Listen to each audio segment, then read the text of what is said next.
This is Tristan This is Justin. And this is Bill. for the Space Bros podcast.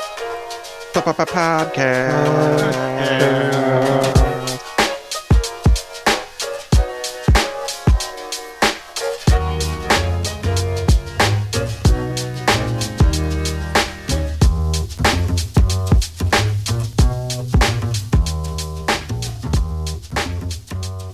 Welcome to episode 105. We're recording on Sunday. What is it, June 28th? Yes, correct. We just did this, man. Yeah, this is take two. They don't have to know that though. Yeah, I know. The first thing we're going to talk about today is related to Rona updates. And it's that Star Wars Celebration 2020 has officially been canceled. So it was supposed to happen this summer in Anaheim, and it's been postponed to August 18th through 21st of 2022. Yeah, just skip it next year. Didn't even want to risk it. Yeah. So Yeah, I believe who it was knows? supposed to rotate from Florida to Anaheim to Europe, UK usually. But it seems like they're going to skip the UK or the Europe trip version of the trip altogether. Yeah, I think that makes sense in these trying times. Yeah, I wonder if it was just the way that they could, whatever they could book, and maybe a lot of places were just like, we're not even booking for next year yet. So they're just like, well, we need a guaranteed spot, so let's just do it 2 years from now. Yeah. And hope things aren't worse. True. Well, there's sites saying Yeah. that fans who are planning to attend, they may transfer their current ticket purchase to the new event dates, receive a refund, or receive a credit for merchandise, which is a ridiculous thing. I don't know why anyone would do that. Yeah. But they also said anyone who transfers from 2020 gets a free exclusive Star Wars Celebration Stormtrooper pin. Yeah. The pin looks neat, but the interest on, however many hundreds of dollars for several years is probably better. But yeah.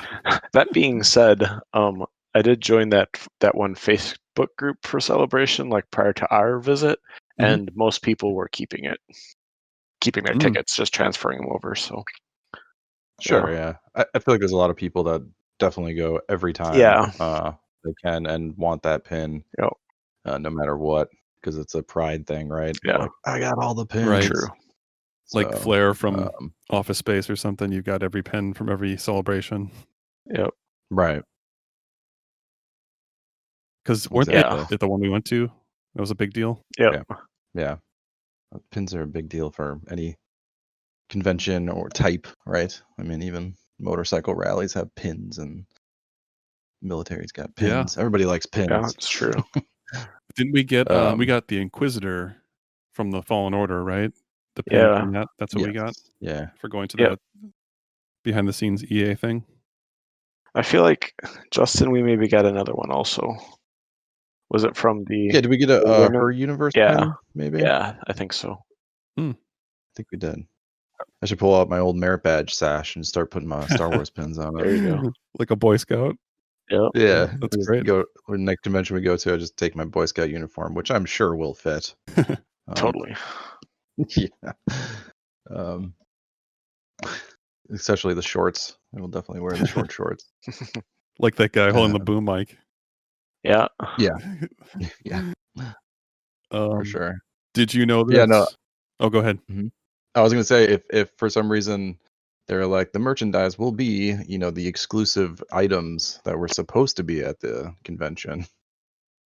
I wonder if, that would persuade some people to just take credit for merchandise. I think you would be doing a real big disservice unless you were planning to spend, like, I don't know, how much was the pass? Was it like $300 or something for the all day, the 3 or 5 day pass or something? There are some people, I'm sure, that spent $300 in that exclusive Celebration store. Yeah, for sure. Very easily. I'm wondering if they'll bought tiki sets. If they'll sell the merch still. Like you could buy the merch online. without That's what going I'm to the saying. convention. Like, are they Yeah. just? I mean, that stuff must already be in production, if not, Mhm. close to done. If it was going to be August, they just So right. yeah, they'll probably open it up to people who have tickets first to order the merch, and then after that, just let everyone do it. Because Yeah, I think like even after our celebration, that's what they did with like the leftover stuff. that's true. Yeah, I'd be curious to see what they did with. I guess. Oh, here we go. Tab right here. It says if you pre-ordered merchandise, you still have the option to receive your order, or you may request a refund. Please note all the incredible exclusive merchandise planned for Star Wars Celebration online. Will be available online in the not so distant future. If you choose to receive a merchandise credit, you'll be able to use it at that time. So that's the answer. Yeah. So there will be in the not too distant future an online store full of stuff that'll say Anaheim 2020, Yeah. the thing that never happened. Yeah. Makes it more valuable, Yeah. Just It's like like those when Summerfest koozies. right when they print out those Super Bowl T-shirts for both teams, Yep. and then the ones that don't for the team that doesn't win. Yeah. I have a tsunami, a Hawaiian. I survived tsunami of 2016, I think it was, even though the tsunami never actually happened. So I forget what year that was. 2015. But Oh, yeah, so I have a I lost tsunami you shirt guys that for a I second. survived. You did completely? Yeah, now you're back. Okay. All right. Back now, better than ever. Did you guys hear about this story that it's been discovered that Mark Hamill has secretly been in every movie of the Disney era? So I think he's saying every Star Wars movie, but they don't say that in the title of this article. Yeah, it makes it sound like every Disney movie, but it sounds Yeah. like every Star Wars Disney movie. I don't think he was in Frozen 2, but I don't know. He could have been. It's true. But it says here that he made a cameo in The Mandalorian, which we didn't know about. He was the bartender robot, the voice of that, but you wouldn't have been able to know that because it's like, well, what do you have, pal? Yeah. Right. Okay, sure, Yeah, whatever. he is a good voice actor. I mean, Yeah, he's the Joker accomplished. and all that in the Yeah. animated Batman series. Which I didn't know until, I don't know, a decade ago or so. Like, that sort of slipped by me until he sort of popped up again recently. So what we don't know is he was also in, The Force Awakens as a character. We don't know which one, I don't think. He kind of hinted at it, but didn't say explicitly. So Well, I that mean, means he was at the end of Force Awakens, wasn't he? When she goes to the Uh, island. yes, but he was Yep. also another character Yeah. somewhere in there. Yeah. I thought that one was weird. He's like, I was in Force Awakens. It's like, yes, you were. Yeah. What are you talking about? He didn't have a Yes. speaking line though. Maybe so he might have had a speaking line as someone other Maybe, than yeah, that Luke must have been it. Skywalker. I mean, he actually had a speaking role. I suppose if you're like a director of one of these Star Wars movies and it was like, we could bring in Hamill for a voice, right? Yeah. Like, why not if he's up for it? And then as soon as it's kind of known that he's up for it, like, I certainly would be like, yeah, let's bring in Hamill. I'd like to meet him. Sure. So, though he might just record it from home. Who knows at this point? It also said he recorded alien roles in both The Last Jedi and Rise of Skywalker because he wasn't in well, he was enough, but it sounded like he wanted to have more parts. No, I'm trying to remember he definitely had he was In The part of Last the Jedi Jedi. voices of the Rise of Yeah. I don't think we Rise of saw Skywalker. him in Rise of Skywalker. No, There just wasn't a Force Ghost thing, right? It was just the voices. I think it was just the voices. It's just the voices, right? Yeah. Should see that. I should watch that movie again now that he has a much larger role in Last Jedi as the grumpy old Jedi who sacrifices Sipping that himself. milk. Yeah. Straight from the titties. Yeah. So then that also means that he was in Rogue One and Solo as well, Oh, which we didn't know. We don't know who he plays. right. Uncredited voice. He says here, I do have lines in episode 7 because he didn't have a line when he just looks at Rey. Oh, that's true. Yeah. It says, look for parts played by Patrick Williams. So I don't know who Patrick Williams is, but that might have been one of the troopers or something. So he does the voice of it. I don't know. Yep. It's kind of interesting. He's sneaking in there. Yeah. But I think we found out over Twitter that he was involved in that stuff. And he admitted to it. So there's probably a bunch of other Easter eggs for people who have had voice roles that we may never find out about. Yeah. Unless they admit it. Right. Yeah. It's unsurprising, I guess. It's not that. It's interesting, but Yeah. Sure, why not? He will forever for a long time, hopefully he'll still be putting voices and stuff. I forget, did he say the Mandalorian? He's in the Mandalorian, right? Did he say we talked what about he was that. in the Mandalorian? Oh yeah, the bartender. He's a bartender droid. Okay. Yeah. That's right. Okay. Well, we'll see what he is in next season, maybe. Let's talk He's gonna about be Ahsoka. Yeah. The voice of Ahsoka. Yeah. That'd be a little weird. Let's talk about this fan film. So this one was created recently. It's about a Jedi in the Outer Rim, and it's called Order 66. I think it's only about 2 minutes long. And I think it's all CG. The entire thing was CG, and it was done in, what did they say? It was like done in a video game engine, right? Like the Unreal Engine, yeah. Yeah. Mm-hmm. I mean, is it about anything? It's about some clones that are told to execute Order 66 on this Jedi. Right, yeah. That's the whole thing, basically, and fending him off. It's, I don't know, it's kind of cool, but it's also a Rodian. Yeah. Greedo dude, Jedi. Yeah. Rodian Jedi was probably the most interesting part of that, I thought. But so I wonder if, since the Inquisitor, the whichever numberth sister came at the end of it, I wonder if he's like actually an Inquisitor too. If either they killed him or they captured him and did the whole torture conversion thing. So yeah, we kind of find that out in the Last Jedi, or not the Last Jedi, the video game, the PS4 game. What is it? Yeah, yep. How they make Inquisitors. Fallen Order. Fallen Order, yes. Because they brainwash basically Force sensitive people into becoming, they torture them. Whoa, spoilers, buddy. Well, I know it's been a while.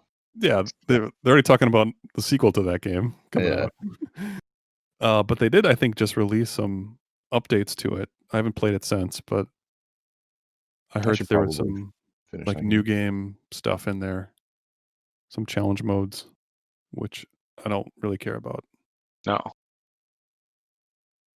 It was a good game, but we had our time together and yeah, I solved it. Yep. On easy. Yeah.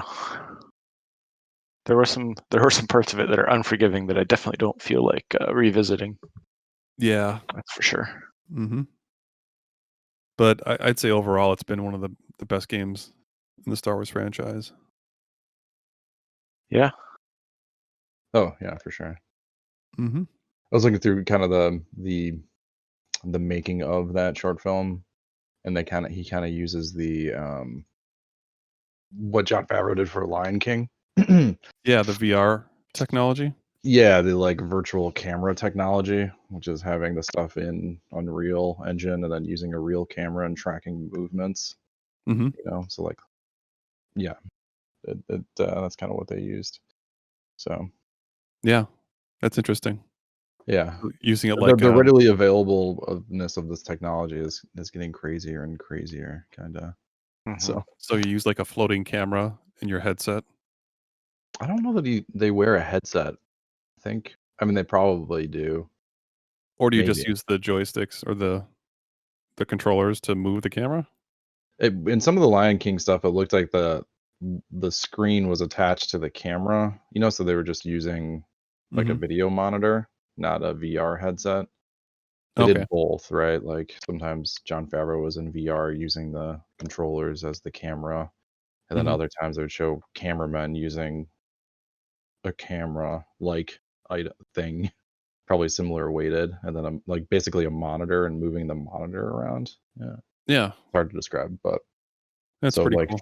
filming something that doesn't exist in front of them, but you can see it in the monitor for more naturalistic camera movements. Mhm. Seem like, which is neat, very neat. So Yeah. I forgot to mention this in the notes for the show, but we're waiting for the Star Wars Racer to come out on the Nintendo Switch and PS4, I think, and other systems. And that day has finally come. If you want to play that game on your Switch, it's $15. Pod Racer. Yeah, Episode 1 Racer came out, I think, this week. I would have considered it had they like done what that fan project did and like made it an Unreal Engine. Yeah, You know, instead of looking like a Nintendo 64 game. yeah, like up-res the hell out of it. I would Yeah. have been up for curious for something like that, but Yeah, then they probably do would have that had to shit to like one of the Rogue Squadron games yeah. Mhm. but yeah. Yep. I realized that I own it on PC already, so I was like, nah, I guess I don't need it anywhere Yeah. else. Because the game kind of sucks. Yeah, very on rails for what I remember. Yeah. And then I think it's like a lot of rubber banding too. So if you're winning, then the computer comes back and beats you. Yeah. It's like, damn it. It's a ball ba. I remember it being hard to like get off track, like and Mm-hmm. die or whatever. It was just not very fun, not very difficult. Now, this next story might evoke some controversy. It's going to be a little spoilery for Mandalorian Season 1 if you haven't seen it, as a warning. But there's an article out there about the Mandalorian theory. The Darksaber actually belongs to Luke Skywalker. Did you read this over? Mm-hmm. I did. So, in the end of the last episode, you reveal that Moff Gideon is in possession of the legendary Star Wars weapon, the Darksaber. According to a fan theory, though, the rightful owner of this Darksaber could be Luke Skywalker. So the Mandalorians and the Jedi were at war, and the Darksaber was created by Tar Vizsla, the only Mandalorian to ever join the Jedi Order. After Tar Vizsla's death, it was passed down from generation to generation to other Mandalorians. And according to the fan theory posted by Impulsive Beetle on Reddit, Luke could be the rightful heir to the Darksaber, even though he never wielded it. So then it gets into a long discussion about how the Darksaber is related to the Mandalorian culture and how they can't take off their helmets and all this stuff. So, what do you guys think about that theory, sir? When so basically what I understood out of this is like this all stems from Darth Maul being in possession of it. Yep, Right. which he did at the end of Clone Wars, right? Or in Rebels? Yeah. Well, so I think it's like the way it passes down theoretically is you have to kill whoever has it or be like their descendant after they die. Right. And so Darth Maul killed the shit out of Pre Vizsla, so he was the rightful possessor of it. But then when Sabine got it, she didn't kill him, obviously, she just took it. So that kind of breaks the chain of custody. But by the same token, I mean, whatever the Mandalorian would think who would actually be in possession of it, it's not like Sabine was like, oh shit, I guess I should go return this to Darth Maul. You're When right, her mom was like, yeah. oh, that shouldn't be yours. So Yeah, let me go give it back to him. yeah, I don't think we'll see Moff Gideon dropping it off by Luke in season 2, but maybe. Yeah. So the idea that Obi-Wan he also didn't defeat Maul, right? So he did. And Yeah. Rebels, yeah. At the end of in Rebels. Rebels, right? So then he's supposed to have the Darksaber, and then Darth Vader defeated Obi-Wan, so Darth Vader was supposed to be the rightful heir to the Darksaber, and then therefore Luke Skywalker would get it through being the son of Darth Vader, right? That's what the theory is. Yep. So he's the rightful heir, but obviously this doesn't really mean anything because nobody knows where it was. Yeah. Yep. So the Mandalorian takes place 5 years after the events of Return of the Jedi. yeah, That means Luke Skywalker is out there doing his Jedi stuff during the events of the show. right. Yeah, he's Maybe, alive, right? Mhm. So maybe so that'll the be idea the is the season thought 2. that like he would come and get the dark saber or whatever, like Yeah. because he's the rightful heir. Or that's a season 2 plot. Right. Rando's like, oh, I need to get this back. Yeah. Yeah. Yeah, it's because it's said here that Gideon could hope to achieve full mastery over it by defeating Luke in battle, and Moff Gideon really shouldn't have had possession of it, but how did he get possession of it? Is what we need to figure out, right? Right. Yeah. Which I'm sure the answer is just I'm sure we'll see a lot more of the siege of Mandalore, but Mm-hmm. I'm sure the answer is the Empire killing everyone. Yeah. Right. Well, yeah, I Yeah, mean I'm the hoping- Empire being obsessed with destroying all that kind of thing, right? And like Yeah. collecting it. I hope we get a big, cool battle like that in season 2. Yeah. Not to get I'm sure we'll see at least part of it. bigger budget type stuff, because I mean that battle with the Mandalorians flying in was pretty cool. Yeah. Mhm. So something bigger than that would be even cooler. With some siege tech. See some AT-ATs. Yeah. But I have a pretty good feeling that the Mando is going to come into possession of that Darksaber. Yeah, It probably. seems very likely. Yeah, especially since it's a Mandalorian item, right? It's a Mm-hmm. so. But you could also have Sabine in the show, season 2, right? Yeah. She could be, she could come to,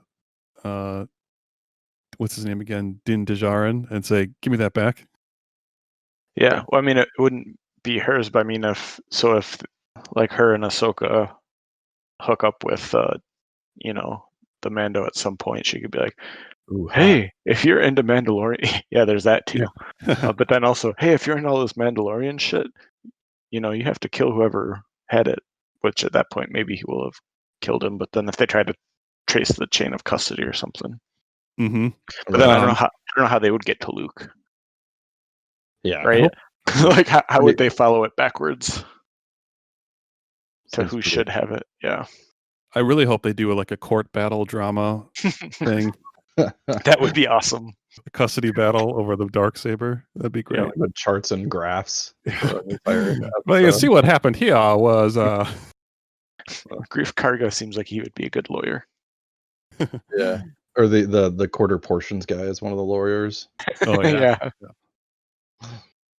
Like it. I like it. Guys, let's reach out to Favreau and Filoni. I think we're onto something here. I know. Put us on the team. We'll be in that writer's room. Yep. Okay. Speaking of Mando stuff, the child has a name. Mm-hmm. So, okay, from comicbook.com. Coordinator, right? Yeah. Yeah. So it's comicbook.com came out with this article from the director. So where He's is a second unit director that he's a stunt coordinator that's working as a second unit director on Mandalorian season 2. Mm-hmm. And he said that the baby Yoda has a name. Okay. But they That's don't say it No. in this article, No, which is an extra special bait. right. And this isn't even from a real clickbaity site. No. Sam Hargrave, you are a master baiter.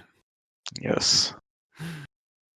I thought they did say it somewhere in this article, but I guess not. No. Okay. Yes, I know the name of the child, he said. I carry that secret. It's a very heavy burden. So I wonder, okay, so how do you find out the child's name? Because it's not going to say it, probably. Uh, I don't know. who knows?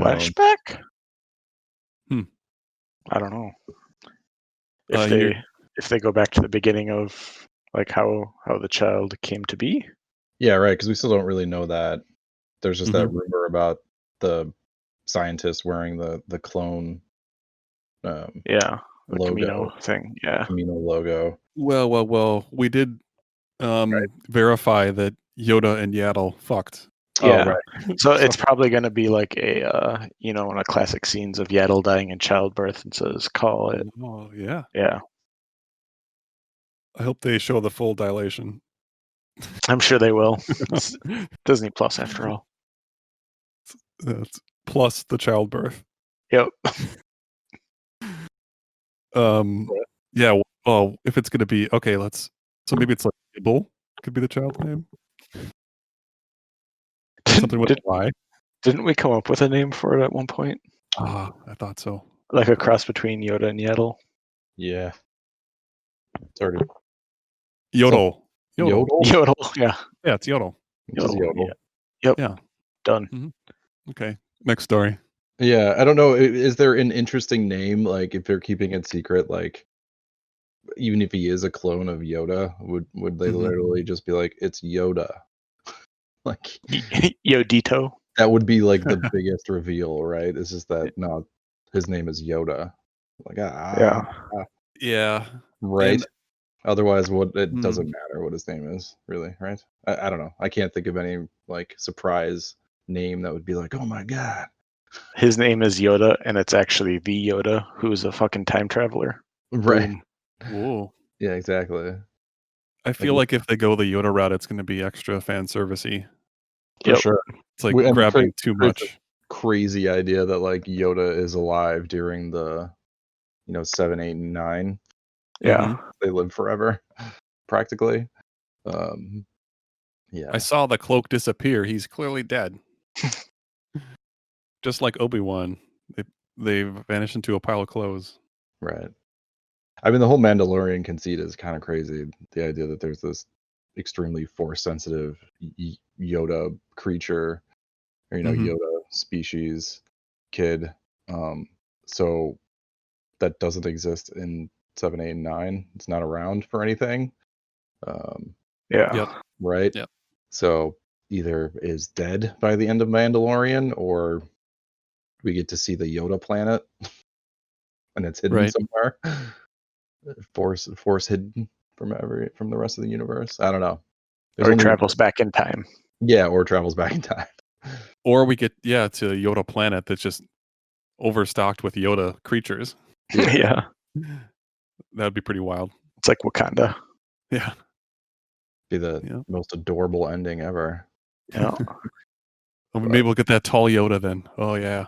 I do wonder if they have an ultimate goal at it, like if they already know what's going to happen, if they're just like, I don't know, we'll figure it out. Yeah, and I wonder. So they've taken some liberties with the show, and I wonder if they had to pass it through like George Lucas or like a council of Star Wars elders that has to say yes or no to these things where they're doing creations that are outside of his vision originally. They probably just trust Filoni with that, right? Yeah, he seems to be the most knowledgeable. Like, Yeah. if you're gonna question something, out of all these, behind the scenes videos, like, he is definitely the person who has the answer to whatever Star Wars question you might have. Like, he is the encyclopedia. But I from my understanding, is like Lucasfilm has always had sort of a Bible, Yeah. a Star Wars Bible that does have to get sort of a pass or give a pass on anything you're going to do, which is why video game companies have always had a difficult time with the Star Wars stuff, is because it's not only difficult to make, a video game, but then you have to get everything approved by Disney.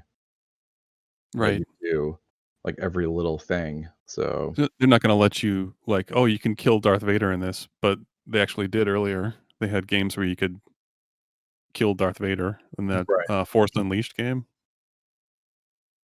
Yeah. Oh yeah. So I don't know. But they even probably like, clamped down on that. What a character is wearing. I mean, like the most nitty gritty, like, little thing in the past. I don't know if that's still true, but they probably have some team there. It's a $7 billion thing that they bought. They probably want like as much control as possible over it. So Yeah, I was just wondering because I know Lord of the Rings and like the Tolkien estate has like a council of elders that you have to pass things through in order to get Lord of the Rings stuff created, I guess. So I yeah, wonder if Star Wars has that, Lucasfilm. I would think so. Probably, yeah. All right, let's discuss here some Star Wars news. This is probably the biggest news this month that came out of the Star Wars universe is that EA is making a new Star Wars flight game called Star Wars Squadrons. It's a space combat game coming out October 2nd, which seems very soon. Mhm. And it's playable via virtual reality on PS4 and PC as well. It's a first-person 5-on-5 multiplayer space dogfight game. With a story. Yeah, with a story, but we don't know how How much? encompassing that is. Yeah, it Right. could be Mhm. like 5-hour story thing. So it also feature a full single-player story that brings to life the events following the Battle of Endor, whether or when the Rebel Alliance has successfully destroyed Death Star 2.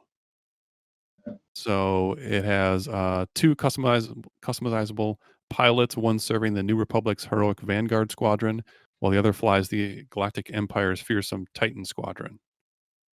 It's going to be $40, and it's coming out October 2nd. Did you guys watch some of the trailers or any of the previews of this? Yeah. I Yeah. did. Okay, what's your thoughts, Justin? I'm excited. I like that. What is it? Battlefront 2 had the VR thing, Mm-hmm. right? Oh, it might No, have was been the that first one? one, actually. Yeah, maybe it was the first one. I think you're Yeah, right. I think it was the first one on PlayStation VR. And I thought that was fun. It was very short. But I could definitely see how they did that. And they're like, we should probably do a real one of these, mm-hmm. a cockpit game, because it looks good. It was fun to play. I don't know how down I am for like, I'm happy there's going to be a single player option because that is probably what I will do only. I might jump in for possibly playing multiplayer Mm-hmm. 5v5, but like I'm not, it's just not my thing. Don't want So to get killed by 10-year-olds. yeah, I'm sure like Mhm. I'll get it the first week and I'll, like all of these games now, it's like I'll be okay for about a weekend, and then after that, because I spent 50 hours playing it in a week, Yeah. I'll get Just get your destroyed. ass destroyed. Uh-huh. Well, plus they Yeah. also said like for the PC version, I mean, there's gonna be crossplay, but for the PC version, you can use like your HOTAS setup, and Mm. so like controls are gonna be a huge separator, I would assume. Like if you've got Yeah. somebody who has like flight sim controls and can play this game with them, I mean that seems like a slight advantage. So, but we'll see how arcadey it really is. True. Well, they mentioned things like changing power from the rear engines to the forward engine shields and like getting Right. really technical like that. So it seems like it's going to be more than just fly around and press X to shoot, Right. fire torpedoes. I think that, yeah, it looks really complicated. And unfortunately, I suck at these games in 3D space games. I've always had a hard time controlling, like, whoa, where am I in relation to this guy? And the Yeah. missions where you had to do that in the Battlefront games, I was like, oh shit, I'm gonna screw this up. I will say the VR certainly can help with that. I mean, Mm-hmm. it's a little, since you're able to like look up, out the top of the cockpit or whatever, and Hmm. orientation can seem kind of easier. Because I've played a few like space, I forget what the names of them are, but besides There was one that I wanted to play that I own, but I've never really played, and that's there was what is Eve it? Valkyrie that came out very early in VR.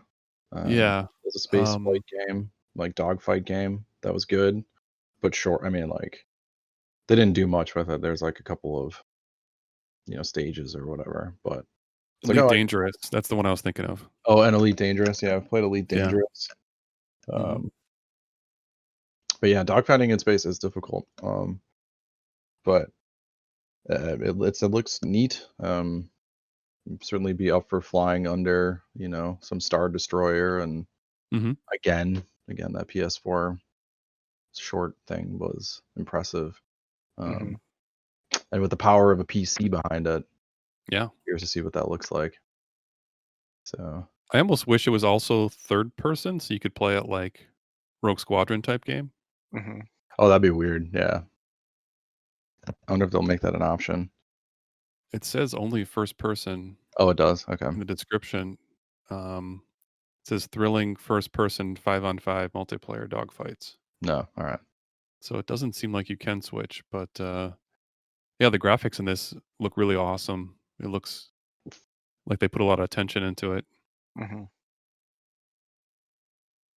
Yeah, the cockpit stuff though, of like putting bobbleheads in your cockpit, Mhm. personalizing your cockpit in a way was seemed really weird. I guess maybe Disney is not as hard on this stuff anymore since they're allowing you to put bobbleheads in your Yeah. X-wing. Yeah. You can And buy the Funko Pop. Yeah, basically, right? That's Yeah. where we're at now. Digital Funko Pops. I had like a hot pink TIE bomber. Mhm. Mm-hmm. It says here, here's some things too. They showed a gameplay trailer, Yeah. and some things that that they took away from that is you get a cool, like the different cockpits are different for each, you know, class or each side you're on. So the TIE fighter's cockpit looks different from the X-wing, of course. Mhm. And then it says here there's like a HUD or like you're in front of you, you see a display that has sensors, speed throttle, power management components, including probably like how many rockets you have or whatever, a combat display of the target you're shooting at, and then the status of your ship with Mhm. how it's damaged and stuff. So that all looks really cool.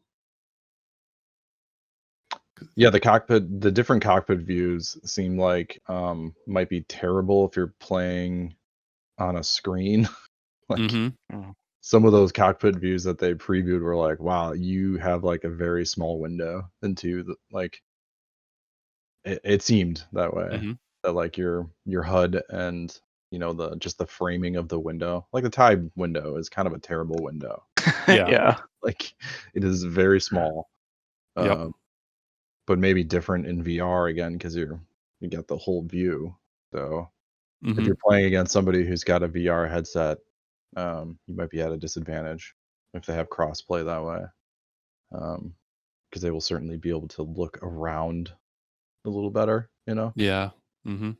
Look out the top window of the Yeah, it top. does seem like VR is going to get an advantage. Yeah, in this I mean game. the X-wing's got the greatest view of them all. Like it's Mhm. the most open, right?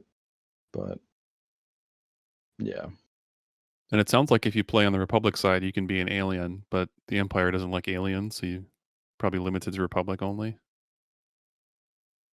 Yeah. Do they continue to have the Empire just be racist? I think so. Yeah. Xenophobe. Yeah. Because in the preview, it looked like there were some aliens on the Republic side. There was rebels, but the Empire was all humans. I guess there is no top window on a TIE fighter, right? It's Mhm. just the hatch. Yeah. But they did also show ships other than the X-wing in there, like an A bomber. Yeah. I think for A-wing. the rebels, they had the Y-wing, the A-wing, the X-wing, and the U-wing, Mhm. and then TIE Interceptor, TIE Fighter, TIE Reaper, and TIE Bomber. Mhm. And then they're all kind of matched up by class, like Bomber, Interceptor, Fighter, and Support. Okay. It'll be interesting. I think I'll probably get it, even though I'll suck at it, because I Mhm. want to see it. Because the graphics look pretty cool, and it's in the Star Wars universe, so I'm interested. Yeah, especially if the story doesn't suck. Mm-hmm. Yeah, I hope they have a bot option. I miss bot options in games. Oh Yeah. yeah. We just want to fuck around and Just not be. murder. Yeah. And Yeah. not get destroyed by 10-year-olds. I mean, Battlefront 2 had kind of a bot play, right? Like, Yeah. yeah. Mhm. I think you could freestyle it, It'd be nice if they had an option for that versus like I don't really want to. like Yeah, the original Battlefront games, where you could just launch a Yeah. open campaign and just run around and destroy the computer. Yeah. That was It was pretty always fun. fun. Even in first person shooters, man, they had bots for a while.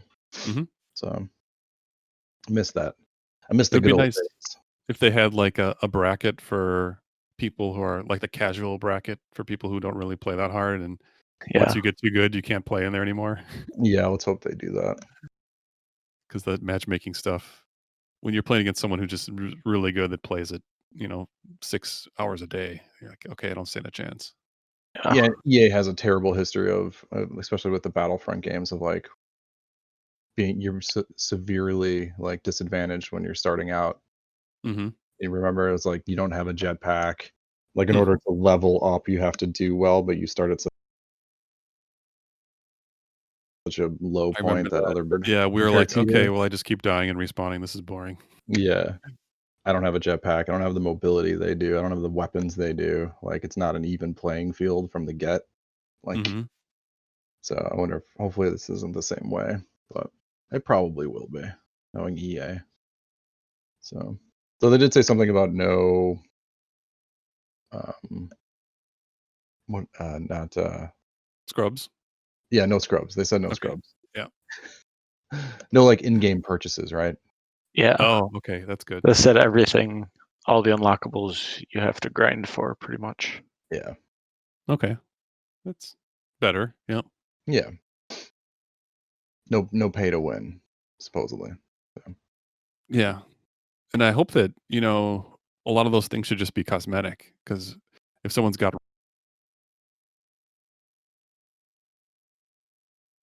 rockets that are that's what I'm like, oh, afraid these of. rockets do that. It's like, Kind of what they did yeah, in Battlefront. that shit sucks. Yeah. So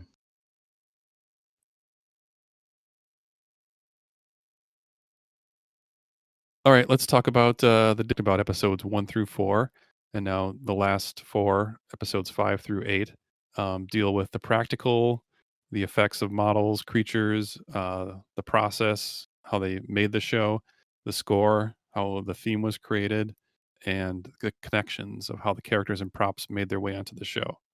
So let's talk about the first one. So practical effects. We knew that they're going to use a lot of practical stuff in this show. Was there anything in there that surprised you about that?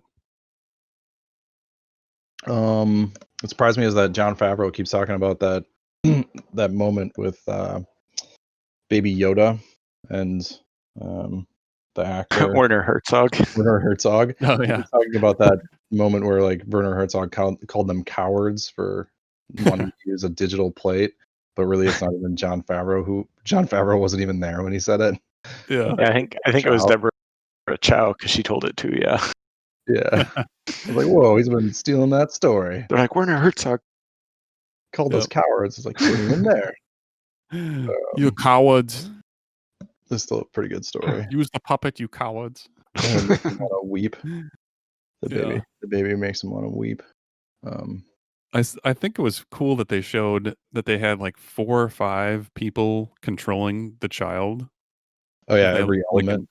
an eyebrow and ear person using radio controls and stuff. That was interesting. Yeah, Mhm. it's how many puppeteers it still takes to Mhm. move one creature.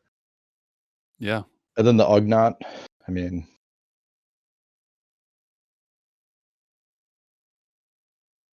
Yeah. that idea of the Yeah. Ugnaught basically. It's pretty incredible. Just that huge helmet that she's wearing, And then there's also people controlling the Ugnaughts' expressions remotely too. So right, yeah, Mhm. it's like a collaboration between her and the puppeteers, and Mhm. them talking about how like she's got to react to actors, but like inside her head it's like like Yeah. Yeah. the whole time. They're That was like pretty crazy. she's a trooper, like that she puts up with that for 12 hours a day or whatever. So Yeah. It's gotta be hard to breathe in and stuff too. yeah. But Yeah. I mean, and a great performance. Him, it's a great character. Yeah. Sort of Mhm. matching the vocal performances and variations, and then trying to mimic that while reacting to other actors around you and the space around you. It's kind of Mhm. impressive.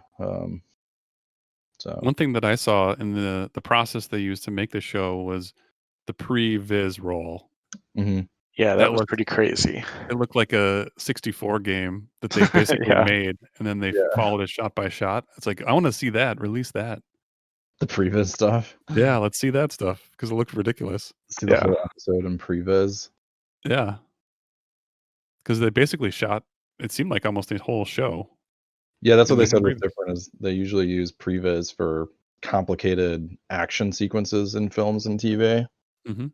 So you know exactly what you're shooting.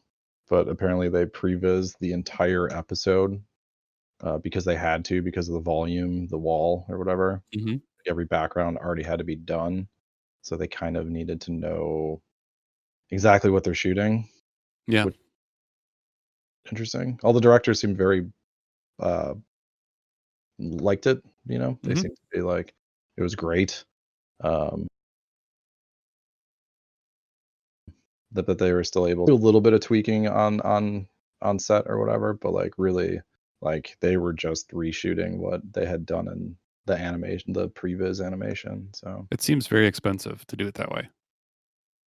well, I mean, depends. Like it is a low poly like animated sequence, and Mhm. you know you're talking about maybe 3 or 4 people, you know, making the previs stuff beforehand, and then when you get on set, you've got like 50. Yeah. So if you're talking like per hour cost, I'm guessing it's like way cheaper. Yeah, especially since Okay. you can do less actual takes then.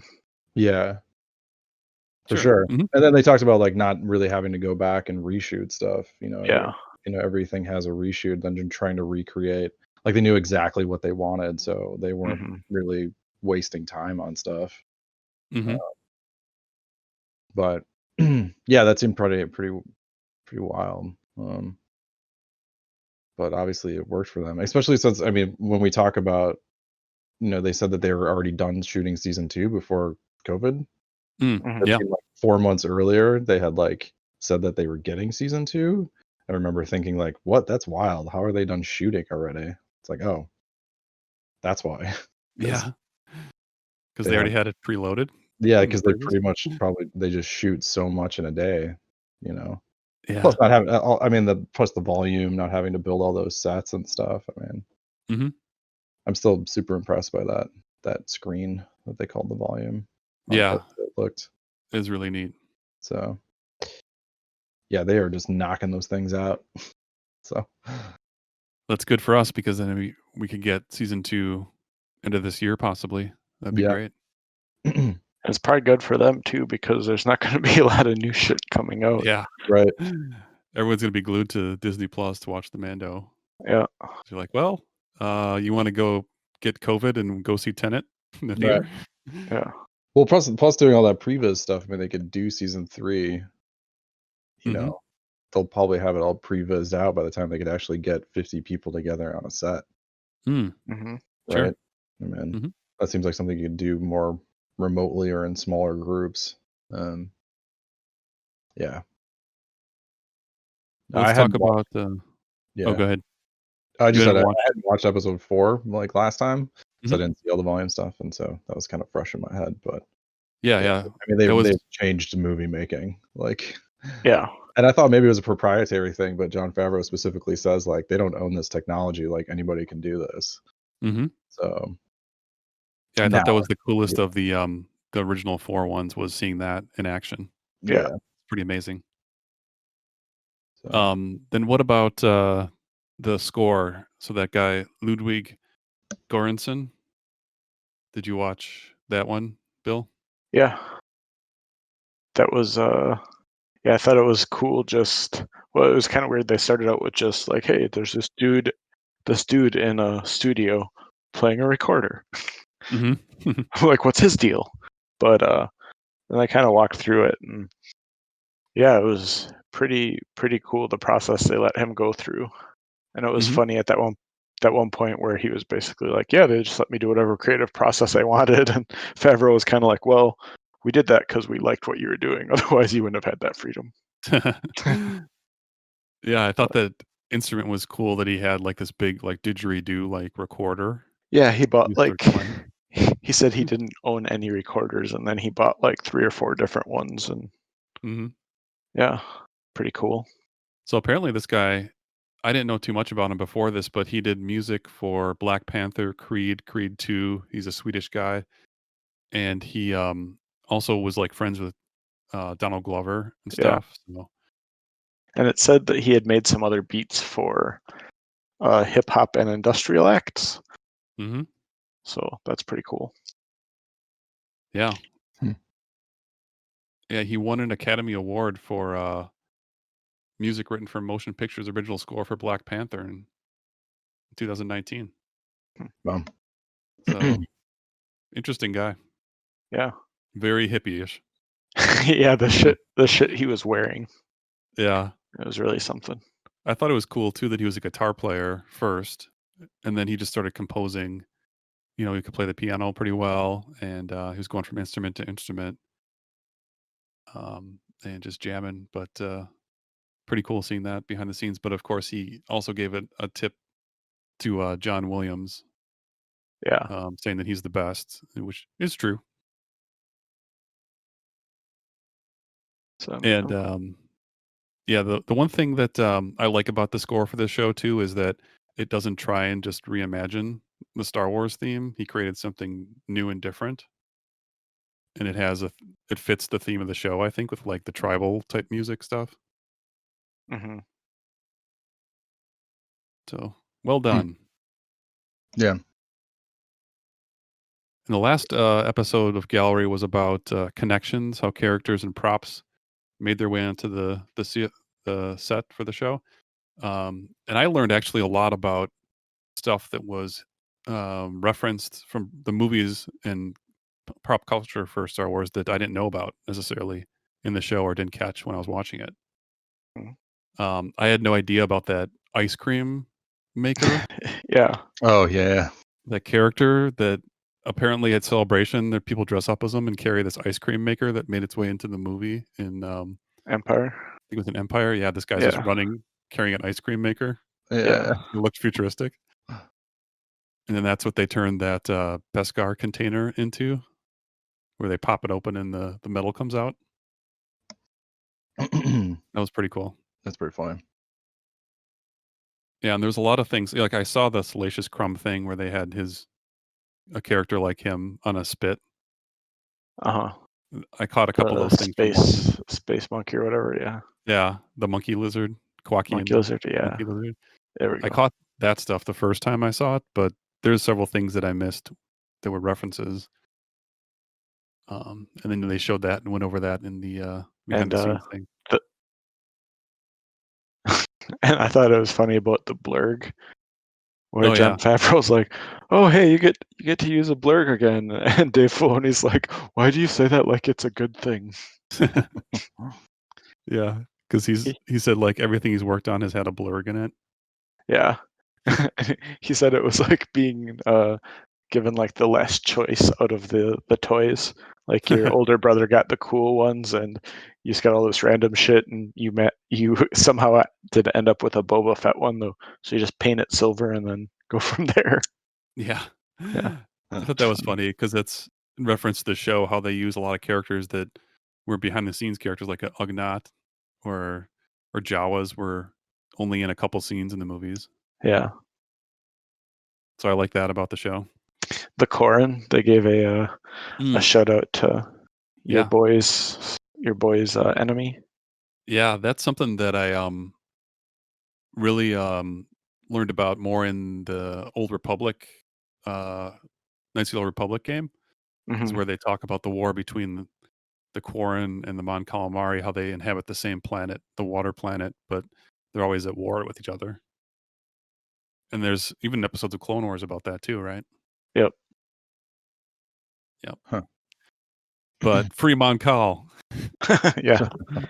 It's called Mon Calamari, not Mon Quarren. Jokes. Oh, true story. Yeah. So that wraps up the Disney Gallery series, and I thought it was entertaining. I thought it was weird how some episodes were like 20 minutes, the other ones were 50 minutes. Yeah. So Yeah. All over the place. yeah, but I enjoyed watching them, and it's fun to see the behind the scenes stuff. And they seemed like they generally enjoyed working on that set and on the show. Mhm. Yeah, it is interesting to see streaming stuff now figuring out that, like, wait, we don't have to make it 30 minutes or an hour. It can just be as long as or as short as we want. Yeah. Yeah. So, There's no commercial breaks or anything. yeah, like, Yeah. which is kind of good. I mean, either they have the content or they don't. You know, they can. Is this interesting, or we're just trying to pad stuff out? So, but yeah, I'd be curious to see how many if they do this again, and or this is it for Mandalorian. Probably. I mean, unless he thinks of something new pops up in the next season. But Disney seems to be doing a lot of this Disney Galleries thing. Could be interesting. Yeah. But yeah, enjoyed it for sure. And wrapping things up here, any updates for comic books? Have you guys seen anything? I saw there was a couple of a Bounty Hunters series. Mm-hmm. I didn't look too much into detail in it, but I saw that there was at least 2 or 3 issues. So okay, I'm looking at the release date next time. Yeah, release date calendar here, and June 24th. It said that Bounty Hunters #3 came out. yes, I think that's what I saw too. So right now it looks like they're doing the Afra series and the Bounty Hunters series, and maybe the Star Wars main series, which is in Empire Strikes Back timeline, is going to restart up again because I'm seeing a release date for issue #5 on August 5th. I guess I'll have to look at Facebook to see if my comic book store is open. Yeah. Even. Yep. I think last time we decided we're going to pause on comics. So maybe I'll wait and see if we can start up again once the Bounty Hunter comes out with a complete collection of them. Yeah. Because that might be kind of interesting. It's got the Terminator Bounty Hunter in there that I can give or take. Yeah. I forgot. Oh, Valance is his name. Yeah. And I think right. I think Boba Fett and Bosk were in that series too, from what I was reading. So okay, that's neat. Cool. Yeah. Other than that, there's not too much else happening new in the Star Wars universe except for the game to look forward to. Or you can, if you need your Star Wars fix, you can also watch the children's adventure show. Oh yeah. Oh yeah. Have you watched that at all yet? No. Jedi Temple Challenge. Yeah. Yeah. There's several episodes out now, so maybe the next time we won't have anything else to talk about but that. Huh. With your other boy. Yeah. The #1 Space Bros fan. Yes, confirmed. There's a photographic evidence. Yep. Yep. All right. Until next time, keep on trucking. Space trucking. Space trucking. Space trucking. Oops. Oops. Oops. Call Wazy. Oops. Oops. Oops. Call Wazy. Oops. Oops. Oops. Call Wazy. Oops. Oops. Oops. Call Wazy.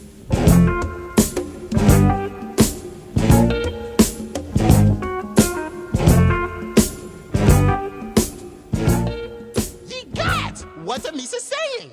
Was, without a doubt, the worst episode ever. Rest assured that I was on the internet within minutes, registering my disgust throughout the world.